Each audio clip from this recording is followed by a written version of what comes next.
ในของบ้านเวทีมาหน่อยมาเกี่ยวกันหน่อยเราว่าสิตุกเวทีเอาตามเหมาะสมกันหน่อยนึงก็แล้วกัน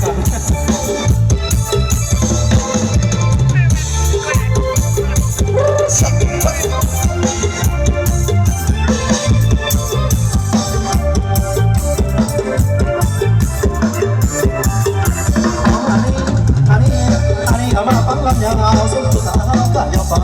ยาวเฝ้ากับไปดีมาโดนเลยความยาวเฝ้านี้ฟ้าจนไปรับออกไปรับสิ่งแสงตาสิกระเด็นฟ้าวิเดียก็เย็นหัวสาวดอกบนแห่แม่ดอกแดงเสียแดงจังแสงแสนมาดำแม่บนหอดต้องเจ้ามาออกเป็นเอาเกิดกันอันไปไกลโอ้ยดอกเธอ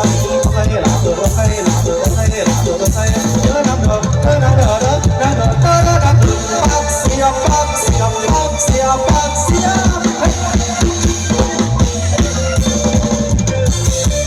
สุดท้ายบ่ได้เนี่ยบ่ได้แค่หนักเติมเป็นข้าวมันคำบ่ได้เงินจังเอาบ้าบ่มีบ่เอาหนักคือเศร้าไม่แก่ก็ใจจะเจ้ากันทำตัวบ่นอนนำไปร้องหาของคนเองตรงนี้ได้คอยคือแม่ตัวทุกเอาไปอาสาเดินบ่คอยสาวสบายทางแทนของนานที่มันก็เห็นใจไอ้ชักที่มันก็เห็นใจไอ้บางทีมันเกิดออกจากหัวใจอยากเข้ามาอยากไปนั่งอยู่ไกลเข้ามาอยากไปนั่งอยู่ไกลใจนั่งตีแฟนเราบ่นอนที่แฟนเราบ่นอนให้ตัดทุกคนจากมาได้กันทีไปเราเป็นสาวโซเฟียไปเราเป็นสาวโซเฟียเป็นสามีจบเป็นภรรยาพอได้ลองกับบ้างวันเป็นตายได้สงสารบ่เอาสดเดี๋ยวแรงยังไม่เป็นฟองยิ่งได้มาถึงทางไหนพอสนพอมันเป็นของก็เดียตีราคาก็ดอกเขาเรื่องกับเจ้าบอกใส่ห่วงยังห่วงไม่มีเรื่องห่วงก็ได้สอนได้นะสาวไปหลอกข้าทางวันไหนสงสารไม่สายอันนี้ก็มาเจ้านั้นอายอันนี้ก็มาเจ้านั้นอายเป็นที่เขาได้หน้าเขาได้เป็นแฟนก่อนระบาดต่างในแต่ไม่เห็นเธอเราเป็นยาใจแต่ได้ก็มาไว้แล้วยังเจ้าโดยเดินเราเป็นดอกแดงทำเป็นผู้เล่นผมไม่ได้ใช้มาเห็นจุดห้ามกองตาหาได้ใช้มาเห็นเธอเราเป็นจบไหนก็ได้ทำเป็นลมลายเดี๋ยวรอหน่อยมาพอดีการใส่เกิดกับมาอยู่ก็ได้ยอมก็ยอมเดินเป็นคนให้ได้ยอมดีนี่ละดีเจ้าสาวแทนมาเห็นน้ำฟันได้เสียนทำเงินอยู่เพื่อนกับแม่หนูไม่ต้องบอกได้สาวบางทีคนผู้ดีเหลือแต่แม่จังหวะน้องอย่าไปสั่งเรื่องของเอาเดี๋ยวผู้ดีนะพ่อเอาเดี๋ยวผู้ดีนะแม่มาสนุกจากท่านของแม่มาได้ก็ไปทองละมันคุณจะโดนเสือเราแม่ได้นะมันมาสงสารคนเดียวเก่าดิบเป็นบุญจังเป็นยาคุณน้องก็คือผมมาถูกบังคับทั้งสองให้ตามแห่งยันอาตั้งหมดเลยน้ำนั่งเสริมตาเติมเอาเติมก็เบิ่มดึงดังเดียวบ่โชว์ลองเลี้ยวไปได้แต่แม่นบังหัวการบอกเสือได้แต่แม่นบังไอ้โตจะแม่ต้นอ่อนโอ้ยอ่อนใครใครหล่าใครยังใครหล่าใครเดินนั่งเดินปักเสียเฮ้ยเอาจะได้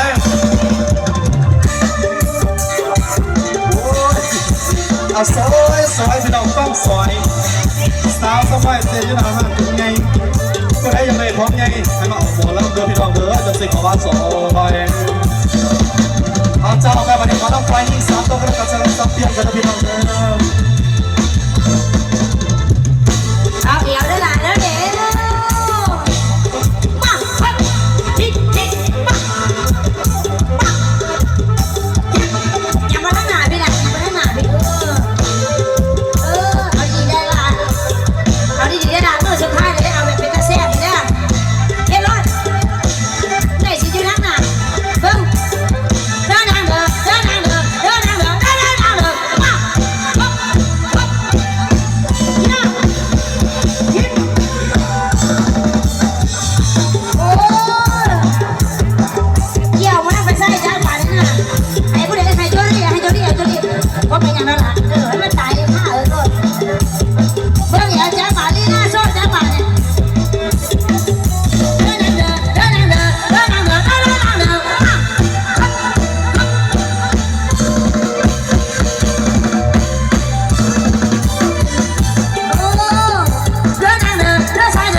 อีหลาได้มันต้องยกมือขึ้นเด้อลองเอาจับบาดเบิ่งมันว่าน่ะ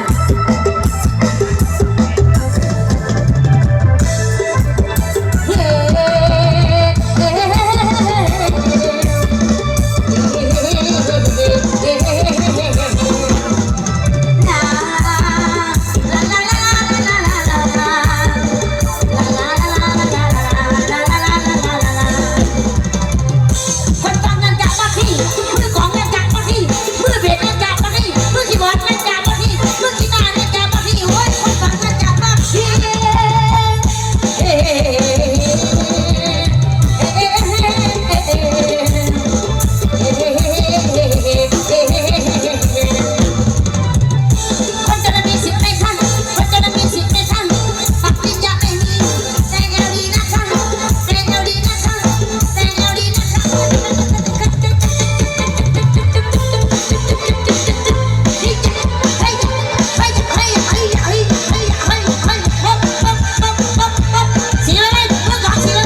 อย่าฟ้าไปสิไปใส่สิ่งที่มันจบก่อนอ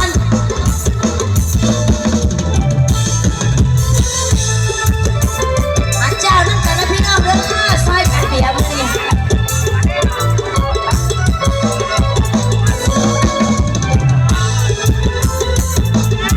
มองให้สองก่อนพ่อแล้วก็ให้เกี่ยกันถึงเต้นกันลงผู้สาวทั้งหน้าเอาแล้วแม่ผู้สาวเดี๋ยว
คนใส่สาวผู้